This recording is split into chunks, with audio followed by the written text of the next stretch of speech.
나는 정수, 올해 72이다. 그런데 오늘 오후 40년 동안 잊고 살았던 이름 하나가 다시 내 인생을 두드렸다. 내 아침은 늘 정해진 시계 소리와 함께 시작됩니다. 벽시계의 낡은 추가 똑딱이며 5시 15분을 알리면 나는 미련 없이 이불을 걷고 일어납니다. 해가 뜨기 전에 어슴푸레한 빛이 거실을 채울 때 나는 커피 한 잔을 내립니다. 집은 넓지만 온기가 없는 곳입니다. 아내가 떠난 후 5년 아이들이 모두 출가한 지는 더 오래되었습니다. 텅 빈 집의 냉기, 이것이 내가 받아들여야 할 노년의 풍경이었습니다. 예전에는 이 시간에 아내의 잔소리나 막 잠에서 깬 손자의 칭얼거림이 있었습니다. 이제는 그 모든 소음이 사라지고 오직 커피를 내리는 물줄기 소리, 그리고 나의 한숨 소리만 남아 있습니다. 이젠 내 인생에서 더 이상 특별한 일은 없을 것이다.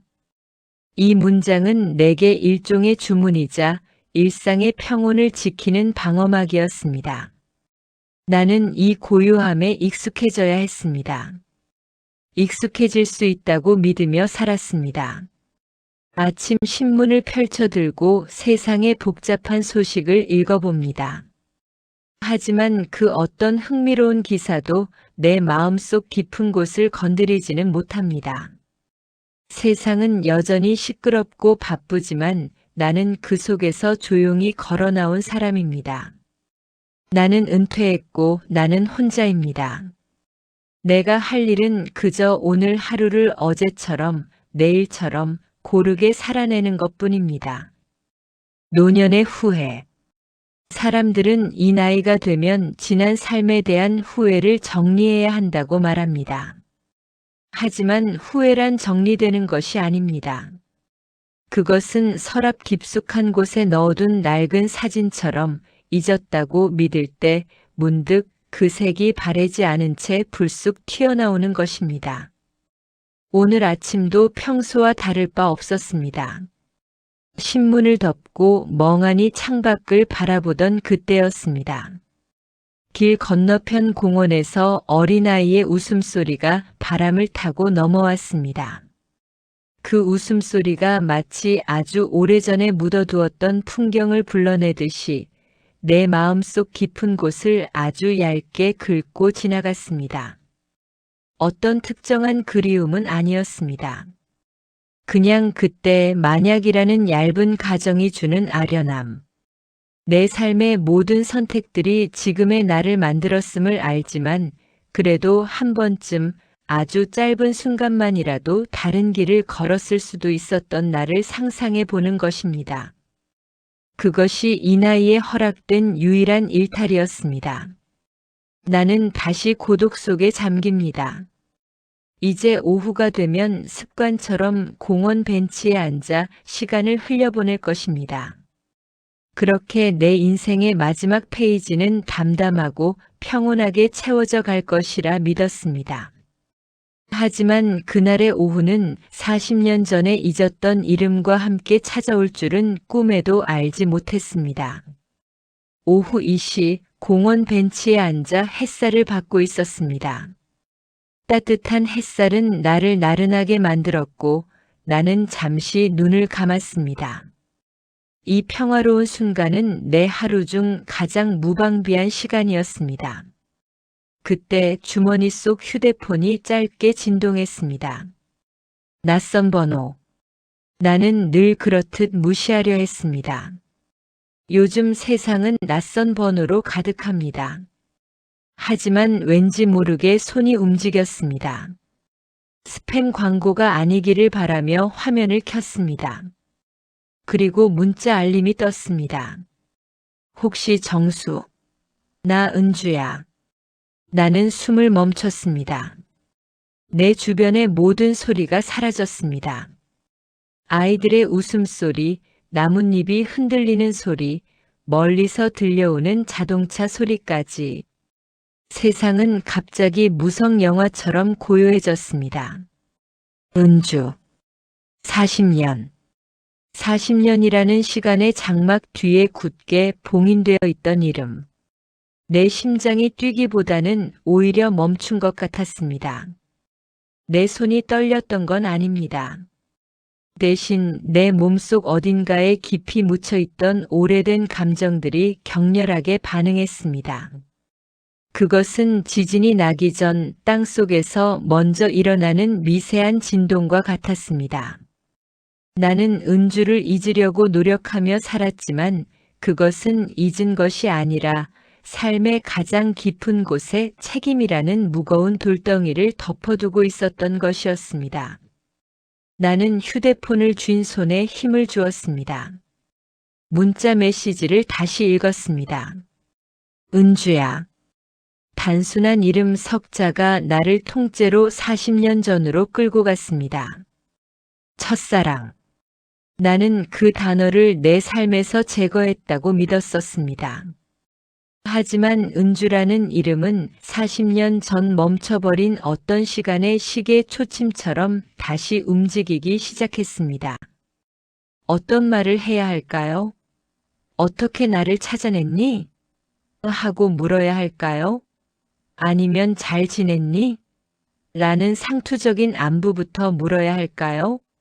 머릿속이 새하얘졌지만 나는 이 상황을 외면할 수 없음을 본능적으로 알았습니다. 은주는 나를 찾았고 40년 만에 다시 내 삶의 문을 두드린 것입니다. 나는 떨리는 손으로 느리게 답장을 썼습니다. 여러 번 쓰고 지우기를 반복했습니다. 감정을 배제하고 최대한 담담하게 보이려고 애썼습니다. 오래간만이야. 어떻게 지냈니? 문자를 보내고 나자 긴 한숨이 터져 나왔습니다. 나는 다시 벤치에 기대 앉았습니다. 그리고 기다렸습니다. 이 짧은 문장 하나가 내 남은 노년의 시간을 통째로 뒤흔들 수도 있음을 직감하면서도 나는 이 진동이 멈추기를 바라지 않았습니다. 나는 이제 지난 40년 동안 내가 굳게 닫아두었던 기억의 방으로 들어가야 했습니다. 은주에게 답장이 오기까지 몇 분이 흘렀을까요? 내게는 몇 시간이 흐른 것 같았습니다. 그 짧은 기다림의 시간 동안 나는 40년 전의 그 순간 속으로 깊이 빨려 들어갔습니다. 1980년대 초반 20살의 우리. 처음 만났던 날을 잊을 수 없습니다. 작은 동네 도서관 앞 쏟아지는 여름 소나기를 피해 처마 밑에 서 있던 은주. 얇은 여름 교복이 비에 젖어 있었고 은주는 당황한 표정이었지만 그 모습이 너무나 풋풋하고 해맑았습니다. 나는 용기를 내어 우산을 건넸고 우리는 함께 그 좁은 우산 속을 걸으며 미래를 이야기했습니다. 회상 속 나레이션 우리는 꿈이 많았습니다. 나는 화가가 되고 싶었고 은주는 선생님이 되어 어려운 아이들을 가르치고 싶어 했습니다. 가진 것은 없었지만 서로의 눈빛 속에서 세상의 모든 것을 가질 수 있을 것 같았습니다. 그때 우리의 사랑은 세상에서 가장 깨끗하고 가장 강렬한 에너지였습니다. 우리는 함께 웃고 함께 걸었습니다. 밤늦도록 뒷산에 올라 별을 보며 서로의 손을 잡았죠. 은주의 손은 작았지만 그 단단함은 내 불안한 미래를 지탱해 줄 수 있을 것 같았습니다. 그때의 나는 순수했고 그래서 더 무모했습니다. 사랑 하나로 모든 벽을 넘을 수 있을 거라 믿었으니까요. 하지만 세상은 우리를 가만두지 않았습니다. 현실. 그것은 사랑보다 훨씬 냉정하고 날카로운 칼날이었습니다. 우리 집은 가난했고 부모님은 병원에 시달리셨습니다. 나에게는 동생들의 학비라는 무거운 책임이 있었습니다. 은주의 집안은 우리와 달랐습니다. 그분들은 나에게서 미래를 볼 수 없었습니다. 그들의 반대는 완강했고 나는 그 반대 앞에서 아무것도 할 수 없었습니다. 나는 은주를 포기할 수밖에 없었습니다. 아니, 내가 포기해야만 은주가 더 나은 삶, 더 넓은 세상을 향해 나아갈 수 있다고 믿었습니다. 이것은 누구의 잘못도 아니었습니다. 다만 가난과 책임이라는 필연적인 무게가 우리를 갈라놓은 것이었습니다. 가장 아팠던 순간은 마지막 날이었습니다. 나는 은주에게 제대로 된 이별의 말도 건네지 못했습니다. 솔직하게 나는 너를 너무 사랑하지만 이 짐을 너에게 지게 할 수는 없다고 말해야 했는데 나는 비겁했습니다. 우리는 낡은 다리 위에서 만났습니다. 해질녘이었습니다. 나는 일부러 차가운 말을 내뱉었습니다. 이젠 끝내야 한다. 나는 너의 미래를 책임질 수 없다. 그리고 너에게 질렸다. 은주는 울지 않았습니다. 대신 그 맑고 깊은 눈빛으로 나를 바라봤습니다. 그 눈빛은 나를 원망하기보다는 나를 이해하려 애쓰는 듯한 슬픔이었습니다. 은주는 아무 말 없이 내 손을 놓고 돌아섰습니다. 나는 그 자리에서 몇 시간 동안 서 있었습니다. 은주를 붙잡고 싶었지만 나를 붙잡지 않았던 은주의 뒷모습이 오히려 나를 묶어 놓았습니다. 나는 그때 알았습니다. 나의 침묵과 비겁함은 우리 둘 사이에 영원히 풀리지 않을 오해로 남을 것이라는 것을. 그때 은주를 향한 나의 사랑은 말하지 못한 배려라는 이름으로 우리를 갈라놓았습니다. 그리고 나는 그날 이후 그 오해를 풀 기회조차 갖지 못했습니다. 40년 동안 휴대폰이 다시 진동했습니다. 짧은 답장이었습니다. 나도 내 소식 궁금했는데 잘 지냈어? 잘 지냈다는 한마디만 듣고 싶었어. 나는 이 문장 속에서 은주가 걸어온 지난 40년의 무게를 보았습니다. 짧지만 담담한 안부. 그녀 역시 나처럼 이 이름 석자를 묻어두고 살아왔을 것입니다. 나의 지난 40년은 책임감으로 가득 찬 삶이었습니다. 은주와 헤어진 후 나는 오직 가족을 일으켜 세우는 것에만 몰두했습니다. 동생들을 대학에 보내고 나는 닥치는 대로 일했습니다. 그리고 아내를 만났습니다. 아내는 나처럼 현실에 뿌리를 둔 사람이었습니다. 화려한 사랑을 기대하기보다 서로에게 든든한 버팀목이 되어주는 것을 중요하게 생각하는 사람이었죠. 나는 아내에게 미안함과 고마움을 동시에 느꼈습니다. 아내는 헌신적이었고 내가 짊어진 모든 짐을 함께 나눠줬습니다. 내가 은주를 잊지 못하고 있다는 것을 아마 아내는 희미하게나마 알고 있었을 것입니다. 하지만 아내는 한 번도 그것을 따지거나 내게 캐묻지 않았습니다. 그저 묵묵히 내 옆을 지켜주었습니다. 그것이 나를 더 힘들게 했습니다. 나는 이따금 생각했습니다. 만약 그때 은주와 결혼했다면 나는 지금처럼 책임감 있는 가장이 될 수 있었을까요? 아마 그러지 못했을 겁니다. 은주와의 사랑은 너무나 격렬하고 꿈결 같았기에 현실의 무게를 견디지 못하고 부서졌을지도 모릅니다. 은주가 없었기에 나는 더욱 이를 악물고 현실에 적응했습니다. 내 옆에 있던 아내에게 나는 좋은 남편이자 자식들에게는 훌륭한 아버지였을 겁니다. 나의 이 모든 삶은 어쩌면 은주와의 이별이 있었기에 가능했던 결과물이었습니다. 책임과 헌신으로 이루어진 또 하나의 소중한 살. 나는 은주의 삶을 감히 추측해 봅니다. 그녀도 결혼을 했을 것이고 아이들을 낳았을 것입니다. 그녀의 삶에도 고난과 상실의 순간들이 있었을 것입니다. 그녀가 지금 내게 연락한 것은 아마도 그녀의 삶 역시 어느 정도 정리되었거나 아니면 나와 같은 고독 속에 있기 때문일 것입니다. 나는 은주에게 그녀의 결혼 여부나 지난 삶에 대해 묻지 않았습니다. 묻고 싶지 않았습니다. 서로의 인생이 얼마나 달랐는지, 어떤 무게를 견디며 여기까지 왔는지 굳이 확인하여 상처를 줄 필요는 없다고 생각했습니다. 우리는 이미 너무 많은 세월을 살아냈습니다. 중요한 것은 지금 이 순간 우리가 서로의 존재를 다시 확인했다는 사실뿐이었습니다.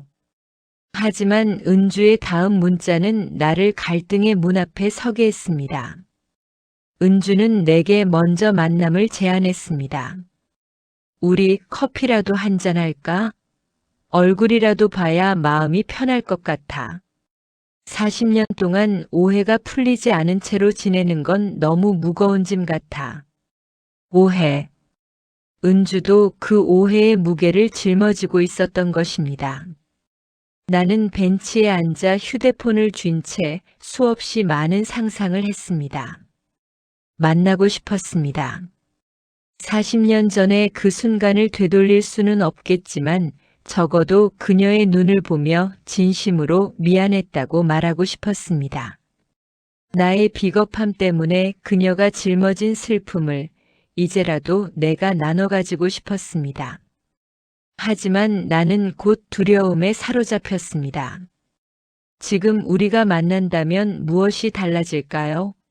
세월의 흔적이 가득한 얼굴을 마주하면 우리의 기억 속 풋풋했던 20살의 모습은 산산조각 날 것입니다. 과거의 아름다운 기억을 늙고 주름진 지금의 현실로 훼손하고 싶지 않았습니다. 그 기억은 내게 남아있는 마지막 순수함이니까요. 그리고 가장 중요한 것. 이 나이에 다시 만난 첫사랑이 가질 수 있는 의미는 무엇일까요? 젊은 날의 격렬한 사랑을 다시 시작하자는 것일까요? 그것은 불가능합니다. 우리의 삶은 이미 너무 많은 인연과 책임으로 얽혀 있습니다. 지금 내게 남은 삶은 고요하고 평온해야 합니다. 나는 갈등했습니다. 만남은 과거를 붙잡는 행위일까 아니면 과거와 화해하는 행위일까? 나는 휴대폰을 쥐고 수십 번 만남을 상상했습니다. 카페에서 마주 앉아 어색하게 웃는 우리. 서로의 지난 삶을 조심스럽게 캐묻는 모습.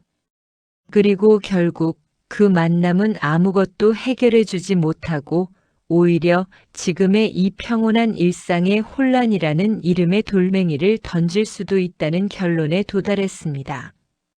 이 나이의 사랑이란 다시 불타오르는 감정이 아니라 그저 서로의 인생을 증명해주는 증인으로서의 만남이 아닐까요?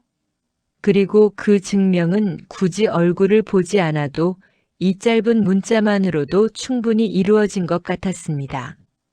나는 깊이 숨을 쉬었습니다. 40년의 시간의 무게를 단숨에 들이마시는 기분이었습니다. 이제 선택해야 했습니다. 이 모든 것을 묻어두고 다시 고독으로 돌아갈 것인가 아니면 한 번 더 과거의 파도를 타볼 것인가. 나는 결국 만남이 아닌 정리를 택하기로 했습니다. 나는 결국 만나자는 답장을 보내지 않았습니다. 대신 나는 길고 긴 고민 끝에 담담하고 단호한 마지막 문자를 썼습니다. 내 마음속에 남은 마지막 진심을 담아. 은주야, 잘 지내줘서 고맙다. 너의 소식만으로도 내 지난 인생을 용서받은 것 같아. 우리 이만하면 됐다. 너도 부디 평안하기를. 나는 휴대폰을 덮었습니다. 다시는 울리지 않을 겁니다. 내가 바란 것은 재회가 아니었습니다. 나 자신과 그리고 40년 전의 은주와의 화해였습니다. 나는 내 삶의 책임을 다했고 은주는 그녀의 삶을 훌륭하게 살아냈습니다. 이제 그 오해의 짐을 내려놓을 때가 된 것입니다. 나는 벤치에서 일어나 천천히 집으로 향했습니다. 해가 지고 있었고 그림자는 길었습니다. 나는 이제야 깨달았습니다. 은주가 나에게 다시 연락을 해온 것은 다시 시작하기 위해서가 아니었습니다. 그녀는 40년 동안 내 마음속에 묻혀있던 그리움이라는 낡은 돌을 흔들어 깨워주고 이제는 완전히 떠나갈 준비를 하라고 찾아온 것이었습니다. 첫사랑은 다시 시작하기 위한 사람이 아니라 나의 인생을 이해하게 해준 기억의 조각이었습니다. 그녀의 안부 덕분에 나는 지난 40년의 내 삶을 온전히 긍정할 수 있게 되었습니다. 후회는 줄어들지 않을 겁니다. 그건 내 삶의 일부니까요. 하지만 그 후회를 바라보는 방법은 달라졌습니다. 후회는 더 이상 나를 괴롭히는 짐이 아니라 나를 여기까지 이끌어준 삶의 동력이었음을 인정하게 되었습니다. 저녁 해가 집 안으로 길게 그림자를 들이웁니다. 텅 비었던 집이 이제는 텅 비지 않은 것 같습니다. 내 마음속에 오래된 친구 하나가 안녕하다고 인사하고 조용히 돌아간 따뜻한 여운이 남았기 때문입니다. 나는 묵묵히 저녁 식사를 준비합니다. 이제 내 노년은 조금 더 깊고 조금 더 평안할 것입니다.